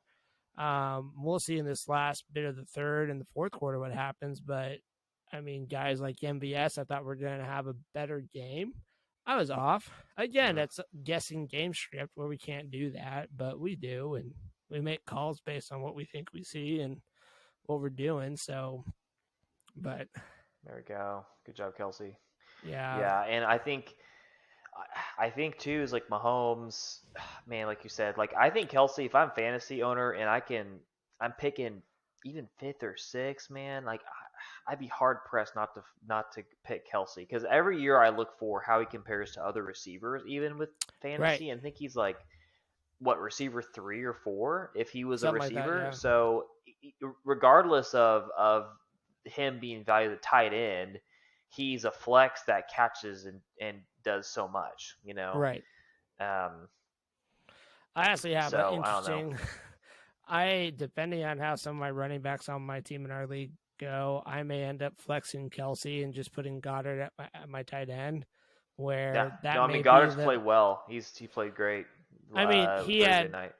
he had oh jeez, he had a great game Thursday night. Part of that I think is against the Texans, but I'm just like, does this provide me the better option at being able to win? Well, And yeah, because also do with Goddard. I mean, you know, without getting into the Eagles receivers too much and back to the real game for a second, but like the there's no rhyme or reason right now with Jalen Hurts and how he throws the ball. He doesn't really have a favorite right, receiver. I mean, he has the star, which is Devontae Smith, the fast guy, Alabama, Heisman candidate or Heisman winner, all this stuff. But fantasy wise, Smith hasn't been great this year because Jalen Hurts has been throwing the ball to like if you got 2 legs in Eagles jersey, he's been throwing the ball to you. And so Goddard's been great because as Jalen does a lot of bootlegs and flares and is running the ball a lot, Goddard's right there doing a little 5 yard out to the sideline, dumps it off, picks up 10, 15 yards, which is what happened on Thursday's game a lot was he just ate up all these yards by, just playing honestly just great short ball. And then there's a pass right there from Hart or to Hardman that it that's looked like it why. bounced off his shoulder pads or something, and Yeah, he should have caught that. Kansas City also got away with an offsides on that one too. Hardman was lined up like right on top of the ball on the line if you looked at it. And, Oh, really? oh yeah, I think they got away with an offsides on that one. But that's also why Hardman's never going to be Tyreek. I mean, I think I was listening to the Mm-hmm. announcers beforehand saying like, and I agree with this, but at the same time, I don't. But they were saying, Hardman's probably Mm-hmm. the guy that benefits most of Tyreek being gone because he doesn't have to live in the shadow of what Tyreek is. And I think he still does because they don't have Tyreek anymore. Um, Mm-hmm. for real football, I think Hardman's a good asset, real football wise. Where he lacks is his ability to hold on to the ball. I mean, everybody, if you're a Mm-hmm. Kansas City fan, if you watched Hardman, every time he goes for a punt return or he has the ball in his hands, you're kind of hoping, well, just please hang on to that ball because he has a tendency to not. Yeah. Yeah. And it's just super frustrating to be like, okay, you have a guy with that speed, but you're so worried about is he going to hold on to the ball? Um, Mm-hmm. and yeah, it's catches like or not catches like he just had on that third down where it's like you're there. You have the Mm-hmm. first down, just catch the ball. Mm-hmm. Um, but Yeah, it's tough because especially with like a 3rd and 15, I don't know if they go for it, but he catches the ball. He doesn't make the first down because of the route, and maybe Mahomes threw it, a little too late, threw it into the ground. But regardless, it's probably a 4th and 2, 4th and 1, yeah, and at that point, it becomes a decision like, do you go for it? Do you extend the drive? Do you punt? But 4th and 15, of course, you're not gonna punt oh the yeah, ball. not Or there. sorry, you're So not gonna go for it, right? yeah, but But no, it's I, interesting. yeah, I will say at the end of 3 quarters, I feel like the Mahomes is getting flustered enough, and the receivers, and I can't tell if it's just routes or the secondary from the Titans. I haven't really been able to see their perspective as much because from the broadcast, because always focus on what the ball is. Right. But it feels like the secondary is doing a good job of frustrating the receivers, It and honestly feels like that. hmm Yeah, and I wish sometimes like I do the broadcasts are fine, but I do enjoy the alternate views like Monday Night Football and stuff, having the overhead views and stuff where you can kind of see everything because it's Right. the way that broadcasts fall, it's the quarterback has the ball, goes back to pass, all in the quarterback, and then you see the throw happen, but you don't see the DBs and the receivers fighting and going for it and running the routes. Right. But And again, it's tough. I don't. It's I feel like though the Titans are again like we saw the infographic too about their win streak, right? They were playing teams that were horrible at scoring, right? right. And their four games they won, and then the Chiefs had the best offense in the NFL, holding them 9 points. Are the Titans are the defense because the defense has been lacking with the Titans because they've gotten. I mean, they met the Chiefs in the AFC Championship game 2 years ago. Yep. And then there was the Bills last year, and you could argue that both those teams' offenses at the time were very good, and defense is what killed them with the Chiefs when the Chiefs, came back and put rallies on both of them. Right. But I don't know. It's tough to know because the Titans are kind of banged up, and I don't know long term what they're going to do with Tannehill, if anything, or if Well, Willis I is going to be the think, guy. There's. yeah, there's a lot in play with what Tennessee does. I think Willis is the guy. I don't know if he's the guy this Mm-hmm. year. And I think like with the Yeah. Titans, similar to like the Chargers or even the Bills, not so much right now the Bills, but when a team like Tennessee, they play very physical. They play very I'm going to bring the physicalness to you. I'm not going to wait for you. Mm, I'm going to bring it. You're going to have to bring it too, or we're just going to push you off whatever route you're on or whatever you're doing. And I think there are times Kansas City is built different where they're more finesse.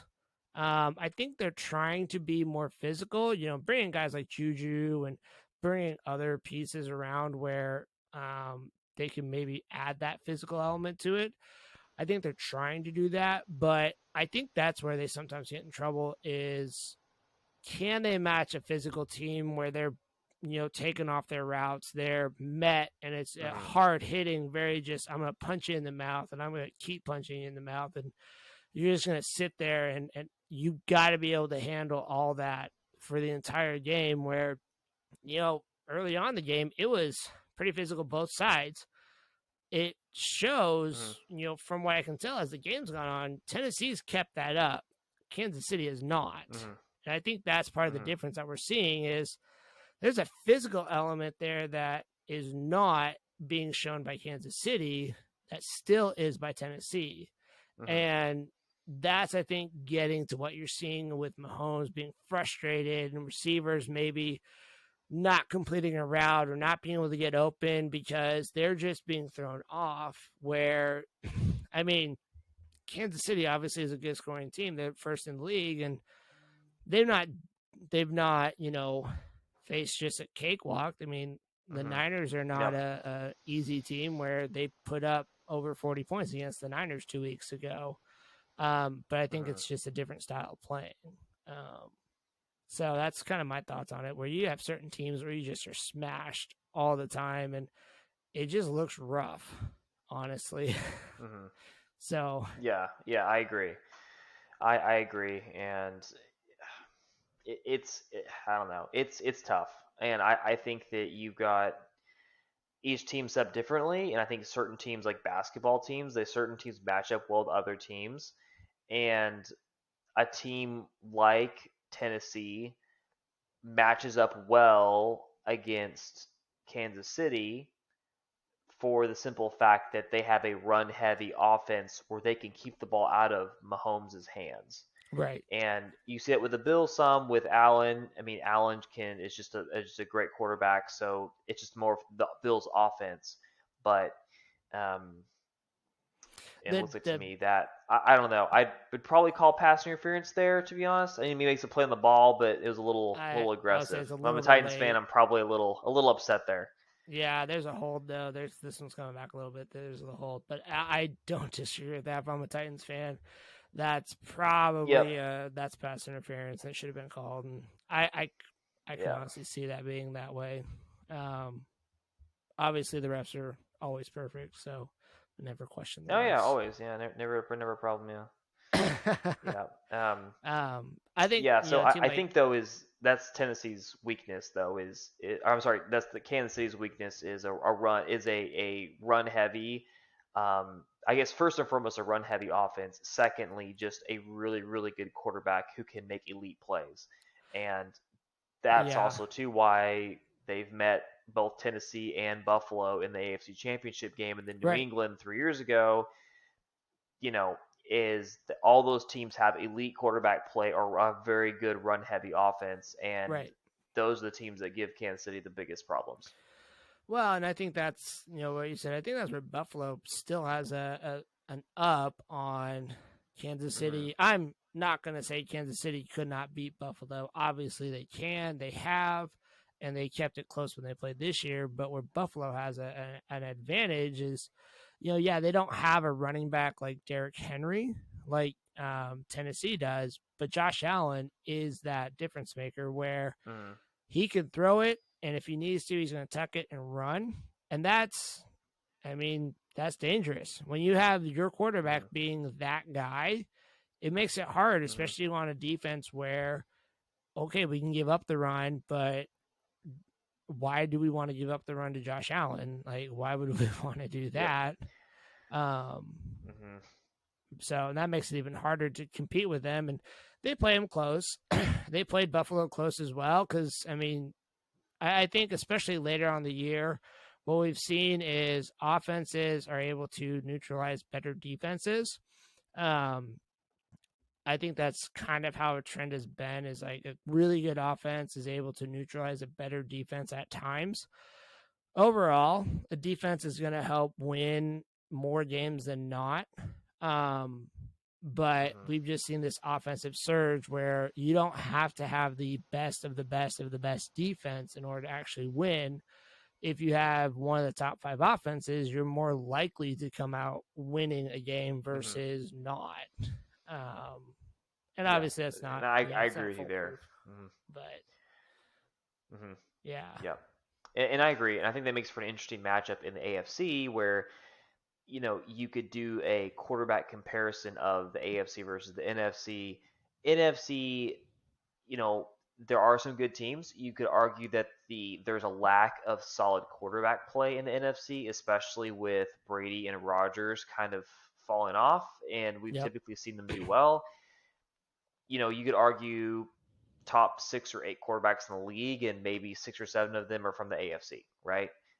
yeah, So I think the AFC it's a harder road right now to it's a harder road to overcome um, good quarterback play in the AFC, if that makes sense. I think like yeah, if your no, it does. team you're facing the Josh Allens, you're facing the Patrick Mahomes, is right, like the Herberts, um, and I mean, and there have been some AFC quarterbacks that were supposed to be good, like Wilson and Derek Carr, who had more weapons that you thought the AFC West was going to be this stacked division. So it had the potential to have even more quarterbacks be good. And Right. we're kind of seeing the same people come out, but then also too Brady and Rodgers not be as good, which had been surprising because Rodgers has won the MVP the last 2 years, and now all of a sudden I mean, I don't fantasy wise, I'm not sure, but in terms of quarterbacks, he's got to be, probably in the 15 to 18 range in terms of Yeah, I think overall he's the production. low teens on that. Like, yeah, he's Yeah. been. Yeah, well, and it kind of solidifies today where he's playing the Lions, and the Lions are statistically one of the worst defenses out there, and he still has a very Mm-hmm. mediocre, if not less than mediocre, performance against them. Where I think he's one of Mm-hmm. the few quarterbacks that has thrown 3 picks against the Lions this year, where they just don't have weapons, Oh yeah. and Mm-hmm. along with not having weapons, also just Father Time has come and visited him, and he is just not able to Mm-hmm. carry it without somebody else there. So yeah, it's interesting where I actually think real football wise in the NFC where you have less, like we talk about, we have less high end quarterback play where we have Jalen Hurts. As far as this year goes, I could say the top quarterback players are Jalen Hurts, probably Kyler Murray, and then Mm-hmm. Dak Prescott's probably the third one. After that, Mm-hmm. there's a big gap in the production as far as who's there. Because are you saying Matthew Stafford still has it, and he has a whole Mm-hmm. lot of question Yeah. marks. Brady and Rodgers, like you said, both have question marks. So the path of least resistance for quarterbacking is in the NFC. I do think in the AFC, though, that's where come Super Bowl time, that's where you have some, there's in the AFC, it's battle toughened. They're ready because they have had to face a gauntlet. Whether it's, Tennessee doesn't have an elite quarterback, they have a very good team overall, but you have the elite quarterbacks in the AFC where you've got Josh Allen, you've got Patrick Mahomes, you have Joe Burrow, which Burrow is not what we thought as far as like he has had his ups and downs this year. He is still one of those rising stars. You have guys like Justin Herbert, where the Mm-hmm. team has been decimated with injuries again. I don't know how many years in a row that's been for the Chargers to be decimated with injuries, but Herbert's still a rising star. Still, I think there is some thought of, well, he has to start elevating his players around him to be starting to consider it at that Mahomes Allen level. So that you even have guys like Lamar Jackson as well that can be forgot about. And then, oh, by the way, Deshaun Watson's coming in. Whether you like him as a person or not, that's beside the point. But the player Mm-hmm.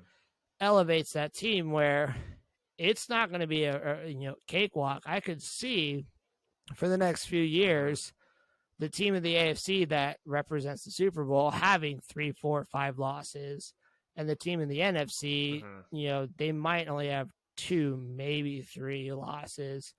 And is it one of those that record wise we then look at the record of saying, well, the NFC has a better team because they look at their record, but then the team is actually better on the AFC side. They just had a tougher schedule because the AFC is so much more difficult to get through, Mm-hmm. cleanly at least. Yeah, yeah, I agree with you, and I think that it just there's a lot of different. I don't know. I guess there's a lot of different factors, um, Sure.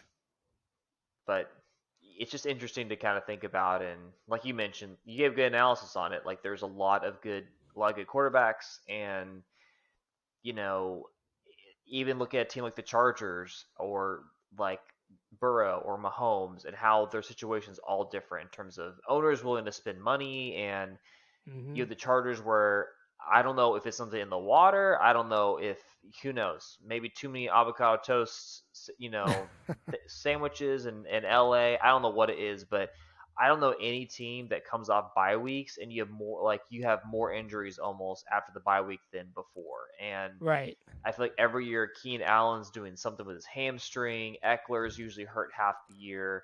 Um, and it just feels like the Chargers are, and I don't know if it's a coaching staff thing. I don't know if it's the way they train or practice. I don't know, but it just feels like every year they can't stay healthy. And I mean, the Chargers, if they were healthy with Allen, they probably win a couple more games where they needed more weapons, and they're a contender. I don't know. There's a lot. There's a lot there to like really digest. You know? Oh yeah. Yeah, there's a lot there with that. I Yeah. mean, I think historically the Chargers issue is a lack of willingness to spend from the ownership. And Mm-hmm. I mean, how many good Charger teams have we seen fall short of doing something where how many guys have a wasted career with the Chargers because they didn't do anything? So like Philip Rivers Mm-hmm. didn't ever see the light of day. I mean, Drew Brees was able to fortunately leave there, go get his ring with the Saints. But then you had guys like LaDainian Tomlinson in the early 2000s, where, I mean, that guy's a Hall of Famer. He's a generational guy, but because he's on an organization that doesn't spend, he just doesn't have enough playmakers around him. Wide receiver now like Keenan Allen, where any other team, that guy is incredible. He still is incredible for Mm-hmm. what he did, but any other team, it's even more so.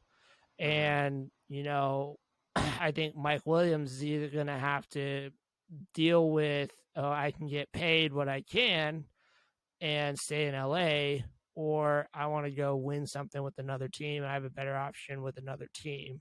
Mm-hmm. Herbert's honestly gonna, unfortunately for Herbert, because he plays a quarterback position, he is gonna be stuck there long term. Mm-hmm. Because he is that type of guy as far as like quarterback, he is that generational type of guy for them. And I think it's just it goes back many years from what we're seeing. So there's a part of me that wonders if the lack of spending organizationally bleeds into the staff. You talk medical Mm-hmm. staff, you talk other things, where are they just paying for what they have and dealing with, well, our guys are just not as healthy. Where I would have actually said, like last year, I thought the Rams had an excellent medical staff. You Mm-hmm. know, the storyline was Cam Akers tore his Achilles in August, but he's playing in the Super Bowl. That's unheard of. Yeah. Yeah. So Mm-hmm. that bodes well for the medical staff there, in my opinion. So, Yeah. and Mm-hmm. obviously Akers is a different story. That's a whole different thing. It's not his Achilles now. It's whatever else is going on. But Mm-hmm. um, Yeah. I think that's the difference is you see the Rams Mm-hmm. spend money and they win a Super Bowl, and you see the Chargers not, and they've not Mm-hmm. been close for a while. So Yeah. And I think that leads to, or the next phase of that is talking about quarterbacks. The AFC is you're going to see some big paydays for yep, quarterbacks, and last few years, Mahomes had his deal, $50 million at this point's a steal. right, $50 million per year is a steal, right, for 10 years. And Allen got paid. You're seeing more quarterbacks. So, I mean, do you think, Lamar has obviously been the big discussion the last few years about him. yep, Him and the Ravens are going back and forth. Kyler Murray got paid. You could argue that Lamar is better than Kyler Murray. You can have that discussion, right? That's a whole rabbit trail yeah. there. But you come up with Herbert. He's on what? He's got 1 year. This is last year on his rookie deal, right? So next I think he year has he's 1 year left. 1 year left. Okay, I think so it's he's next year. going to be due That's some yeah, big money. right. So I mean, how do you think he is $50 million? I guess in the current market conditions, is he a $50 million a year quarterback for the Chargers, or do you think they're gonna? Because at that point, you either pay him or you let him go, and another team's gonna pay him, right? Like a Jeff Bezos, Washington Commanders or whatever might pay him, right? If they don't, he doesn't resign with the Chargers. Right. I honestly, I think he is that type of quarterback. I know he hasn't won that big game. He hasn't said I'm that difference maker. He had one really good year. What was it, 2020? And I mean, Mm-hmm. everybody was saying. I think that was his year he was drafted. Or no, excuse me. I think he was drafted the year before that. But because he was drafted the same class as Tua, and the big comparison is he was lighting it up statistically, while Tua has not been. Mm-hmm. And this Mm-hmm. year, what we're seeing is Tua now is because he's got playmakers with Waddle, he's got Hill, like the whole system has changed in Miami. So Tua is now doing better. I think if Herbert stays with Chicago or Herbert stays with the Chargers, then he should be paid that amount. I think talent wise, he is good enough to say, yes, I'm worth it. The question then comes in, is the organization able to bring guys around him? Mm-hmm. And it doesn't mean they have to bring like the Raiders brought Devontae Adams. He's obviously still one of the best wide receivers in the game. He elevates his quarterback. Can they bring enough guys in that Herbert elevates enough? That's where I wouldn't put Herbert over Mahomes or Mm-hmm. Allen, because I've seen Mahomes for many years elevate guys where they're either not on the team that they signed with after Kansas City, or they're two teams down the road, or just plain Mm-hmm. cut. And I think the biggest example of that is Demarcus Robinson with Mahomes looked very good.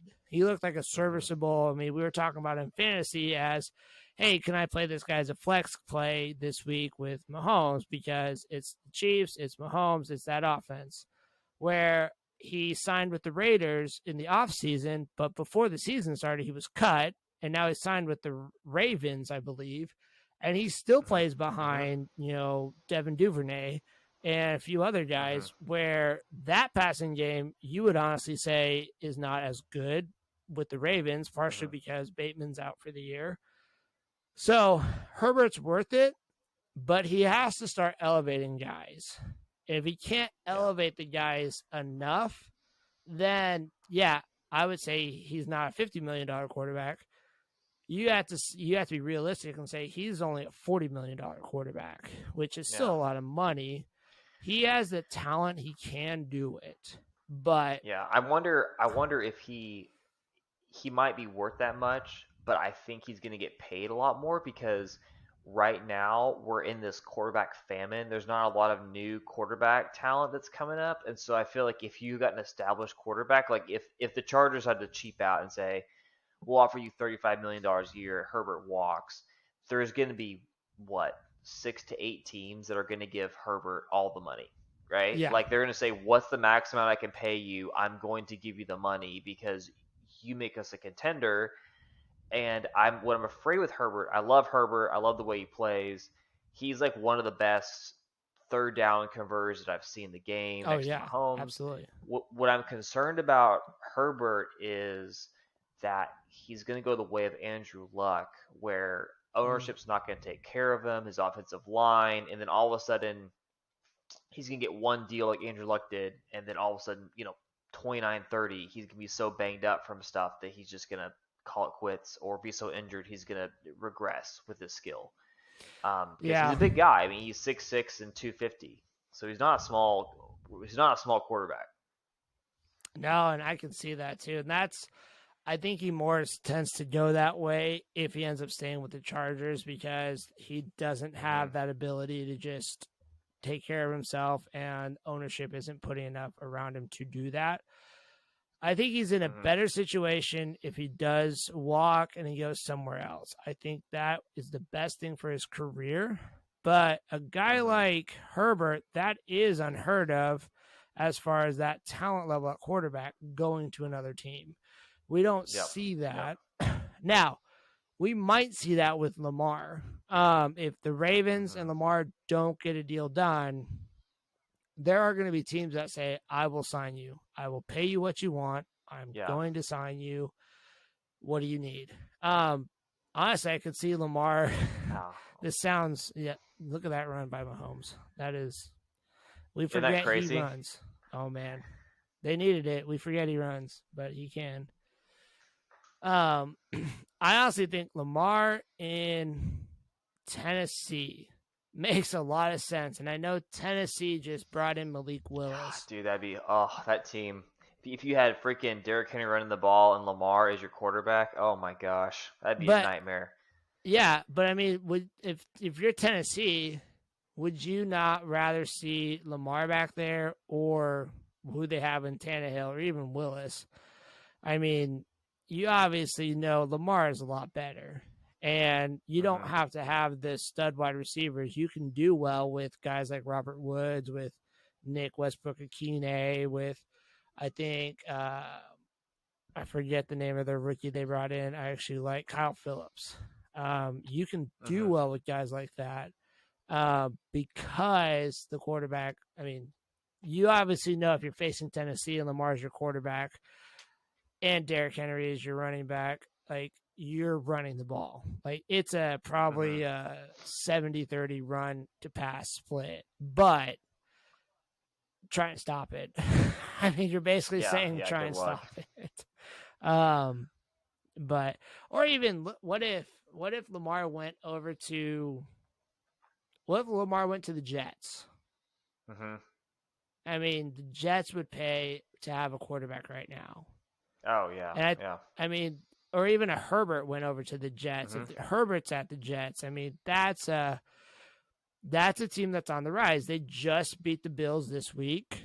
I mean, they have a solid defense. And when it comes to divisional games, I throw everything out the window because that's where pandemonium happens. These teams play each other twice a year. They know what to expect. And I think the Jets are honestly a quarterback away of being able to say we're Hmm. ready, we can do this. Um, Hmm. So here's a yeah, thought: is you said it about the Jets, right? But didn't we say the exact same thing this last year about the Broncos? we did. We did. So it's interesting. Like, and I don't know. I think obviously Herbert, like the writing was on the wall in Seattle with Wilson. I think Sure. that's for the Seattle fans, like for the general media, like the people who are in the Midwest and um, when I was there a couple years ago, like you don't get a lot of Seattle media, but I think all the Seattle media was saying the same thing of like, hey, he's regressing. Pete Carroll's covering his mistakes, Yep. and but I think though with Herbert, like I don't see a lot of I think if he had a great offensive line, if he had better and more stable, constant group of players that aren't as injured, I think Herbert takes off. Like you put Herbert into Andy Reid's offense, Oh man. is he Patrick Mahomes? No, but is he gonna probably have the number one scoring offense in the NFL? Yes, Yeah, right. Like I think absolutely. that's probably accurate. And so Herbert, I feel like though is he's probably gonna get a big payday from the he's gonna probably get a big payday from the Chargers. If I had to guess, he's going to accept it, and because they have good playmakers, but they're just all injured all the time, and also Right. it sucks that they're in the Kansas City's division, so you're always going to be fighting for a wild card spot with Chiefs there. Oh yeah, absolutely. Like if you don't win the division, you're basically saying, "Can I get the top wild card Yeah, spot?" And that's always yeah, tough. you have to, and then you, yeah, yeah, I agree, Yeah, and then you're going through the it's Chiefs, which will be tough. right. You're going to either Kansas City, you're going through Buffalo, you're going like. Plus, then you either have to face, if you're the top wild card spot, you're either going to AFC North opponent, which you're talking, the Hmm. Ravens, the Bengals, or even the oh, look at Mahomes just do it himself. Watch this run coming up. But it's not a tough, or it's not an easy, win to just go Hmm. on the road in the wild card.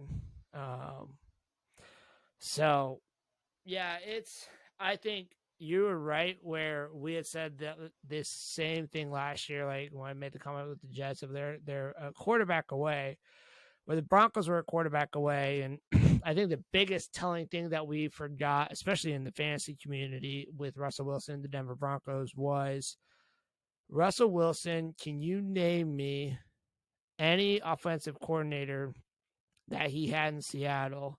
Can you name me any offensive coordinator that he had that became a head coach? Hmm. And the answer is Yeah. no. Hmm. Because you can't. And so that is a big tell of something's up where, yeah, um, Pete Carroll was doing a lot of hiding of Russell Wilson's mistakes as far as what he was able to do. And I think the biggest tell was, us as fantasy players, we like to, the phrase the past few years when Russ was in Seattle was let Russ cook, just let him throw, let him throw. But if you actually look Yeah. statistically over the last 5 years he was in Seattle, on average, he only threw it less. I think it was like 5 attempts less per game than what, Hmm. like, he was right on that average of what was going on. So, like, the guys that were Hmm. throwing a bunch, he was not far behind them. It just didn't feel like that for some reason. And we lost that. Um, where he gets to Denver now and he gets to do whatever he wants. And we see it's not working out.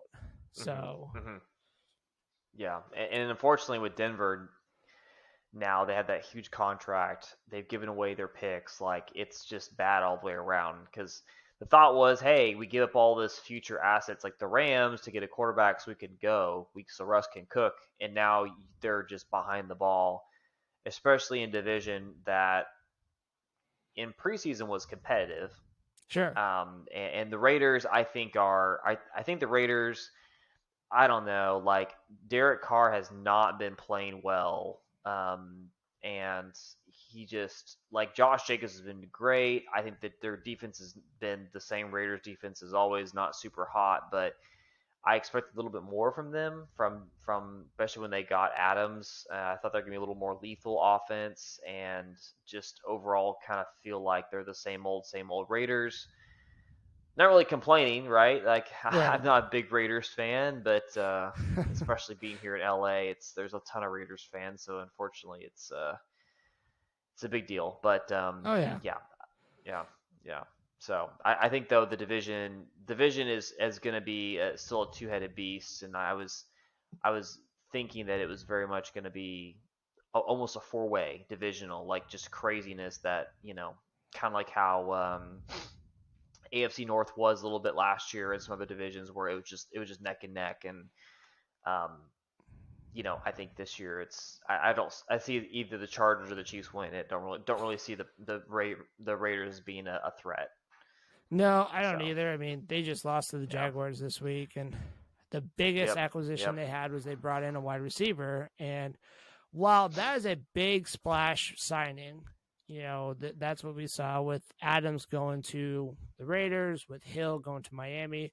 We saw receivers get some big signings, take a big splash, and they were able to find things like that's a fantasy story though. To me, it's not mm-hmm, a real football story where, yeah, I think we got caught up. A lot of people got caught up in the AFC West. Was like, this is the best division. It's going to be a four-way race. It's going to be this. It's going to be that. And what we missed was, I mean, the Raiders, while they did make the playoffs last year, and I get it, they made it, but it was kind of lucky that they got in, mm-hmm, because it really should have been the Chargers that made the playoffs. They were the better team. The Raiders, if we were really yeah, honest they about were. it, the Raiders were not the better team than the Chargers last year. Mm-hmm, Um, Again, sometimes teams get a little bit lucky, and that's fine. I don't think the Bengals were honestly the best team to represent the AFC in the Super Bowl. That was honestly, if we're honest, it was the Bills. mm-hmm, Um, but when we look at the offseason, the biggest acquisition the Raiders had was a wide receiver. The Chargers, honestly, very stable. They have the same head coach, whether you like what he did or not, and they have the same quarterback. You have the same ownership. You have all of that. Very stable. Kansas City, same thing. Same quarterback, same coach, same office. Like, it's the exact same. It's very same. So you have two stable. You have one that makes mm-hmm, one move and also has a head coach where the last time he coached somewhere didn't do well. And that was years ago. So let's give him let's give him a pass. Let's give him opportunity here. Great. I'm all about that. But then, um, on the Broncos side, where I think a lot of people missed, they have new ownership because the team was bought in the mm-hmm, offseason, new head mm-hmm, coach, and it's a first time head coach too at that. So not only just new head coach, but first time head coach and a new quarterback where it's a big name. And I don't blame the Broncos for going and signing it. They're trying to say we can win. We have a good defense. We're going to be able to do this. Great. All right. You're mm-hmm, buying in. This is what you're saying. But yeah, that's a lot of pieces up in the air. And I kind of questioned mm-hmm. it a little bit. Probably not as much. Like, I got into it a little bit of like, this is going to be really good. But then you still question it a little bit of like, are they going to be able to handle everything that changed Mm-hmm. and say this is going Yep. to actually produce well? Um, Yeah. and yeah, I And you think bring up that's what good we're points. seeing. I think yeah, and you bring up great points. I think that the general public, myself included, looked at Wilson as the cure all for Denver's problems. Okay, their defense was decent last year. They had they have good receivers. They had Melvin Gordon. They had kind of running back by committee thing going on with him and what was the other guy's name? I forget. Oh, Last year. Javante Williams. Yes, Javante Williams. It was him, Javante Williams, and also like a curly long haired guy. I forgot. Well, that was Philip I Lindsay in the past, but that's not this year. Philip Lindsay a couple years ago. Yeah. Yeah. And so I think you looked at them and you said every time that Denver lost close games, it was QB play. It was something like this 17-17 game, going down the field, quarterback's just just crap in the bed, right, with their play. And so Right. you brought a good point. The public, oh, Russell Wilson cure all, and you bring up great points of like, hey, they had new owner, like new coach, new quarterback. That takes years to gel sometimes, and a lot of these plug and play situations, like the Rams, where they're bringing in Odell, all these people. Uh, what they're doing is they have the leadership that's stable. They have McVay who knows the system. They're going into the system, or like Reed, for example, right? Like MBS, Right. all these people are coming into the system, and it's so much better for the team to just, okay, one piece is the only thing that's changing. It's still a big piece. We can play around Right. it, but I think the Broncos, it was too much change. Also, can't tell if Russ is cooked, if he's a little more well done than he is, Yeah. rare or something. So I don't know, Oh yeah. but We don't know. and who knows? Maybe next year the Broncos, like, he'll have a year where he's not great, and then he comes back next year and they're good. I don't know, but I would say that's the in the NFL for you, meantime, though. though, yeah, I agree, and I could see too is some of those receivers. I could see Judy getting frustrated and going somewhere. I could see that Sure. happening in the offseason. I also could see Denver kind of pulling the parachute cord and trying to get some draft picks back, knowing that they're going to eat Russ's contract. Like maybe Yep. they start kind of putting some things together and saying, crap, we need something long term because we sold everything, and they start kind of getting rid of Judy, or I don't know. Maybe they start selling the farm. I don't know, but I can see Well, that being a play and I that they do. think that's kind of what they did already with trading away Bradley Hmm. Chubb and doing that, to where Yeah, it's they like, I did. want picks, I want to do this, so we have to then just say we have to get some picks to be able to build for that future. We have Russ right now. We're in on this. We're gonna just get picks. So Hmm. we'll see how it turns out. I think we just have to. It's not a simple equation of this happened, so therefore this is going to be the outcome. And Hmm. there's a whole lot that goes on into things, and not predict the future. But Hmm. Oh yeah, no, yeah, there's a lot, and I think that's I think what makes football fun is if it. I think it's also what makes it interesting compared to baseball or basketball, where you have these long seasons that you can see people's trends over multiple games, right? Where you can see people come right. up and come down. Football, it's a much smaller sample size, and so it's 3 points, it's 2 points, it's an overtime game, whatever it is. Your team Yep. loses or wins 3 or 4 of those games. Your team goes from, okay, we had the right pieces to go do a long run in the playoffs, but we miss it, versus a team that's unhealthy. They get, what I'm saying? Like, there's all these factors of football which makes every game so important. Right. And, and like you look here, and you could argue that Tennessee controlled 3 quarters and 8 minutes or so, maybe not 8 minutes, 3 quarters and change of this game, and Kansas City put together one good drive, ties it, and now all the momentum is on Kansas City's side. Yep. Absolutely. But Hmm. well, Grant, this has been fun. I'm gonna hit stop here real quick, Yeah, but thanks it's been for great. hopping on. Thanks for hopping on with this. Yeah,